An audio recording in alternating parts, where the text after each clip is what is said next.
সড়ক ভাঙার দায়ে লালমনিরহাটে বিশেষ ক্ষমতা আইনে দায়ের করা মামলায় কেন্দ্রীয় বিএনপির সাংগঠনিক সম্পাদক আসাদুল হাবিব দুলুসহ ৭৭ জন আসামি নিঃশর্ত খালাস পেয়েছেন।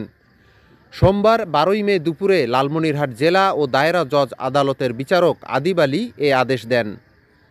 জানা গেছে, ২০১৫ সালের ৬ জানুয়ারি বিএনপির ডাকা অবরোধ কর্মসূচির সময় আন্দোলন করতে সড়কে অবস্থান নেন নেতাকর্মীরা। এ সময় লালমনিরহাট সদর উপজেলার বড়বাড়ি শিমুলতলা এলাকায় রংপুর কুড়িগ্রাম মহাসড়কের উপর খুঁটি গেড়ে কুড়াল ও কোদাল ব্যবহার করে পাকা সড়কটি নষ্ট করার চেষ্টার অভিযোগ ওঠে। এমন অভিযোগে ৩ দিন পরে ৯ জানুয়ারি একটি মামলা দায়ের করেন লালমনিরহাট সদর থানার তৎকালীন এসআই জাফর ইকবাল। ওই মামলায় বিএনপির কেন্দ্রীয় কমিটির সাংগঠনিক সম্পাদক ও জেলা বিএনপির সভাপতি সাবেক উপমন্ত্রী আসাদুল হাবিব দুলুসহ ৪৫ জনের নাম উল্লেখ করে অজ্ঞাত পরিচয় আরও ৫০০ থেকে ৫৫০ জনকে অভিযুক্ত করা হয়। সেই মামলায় সোমবার অভিযোগ গঠনের দিন ধার্য ছিল। এতে মামলাটি রাজনৈতিক প্রতিহিংসার, হয়রানিমূলক ও উদ্দেশ্যপ্রণোদিত বলে দাবি করে আদালতে তৎকালীন রাজনৈতিক পটভূমি তুলে ধরে অভিযুক্ত ব্যক্তিদের মামলা থেকে নিঃশর্ত খালাস প্রার্থনা করেন সরকারি কৌঁসুলি।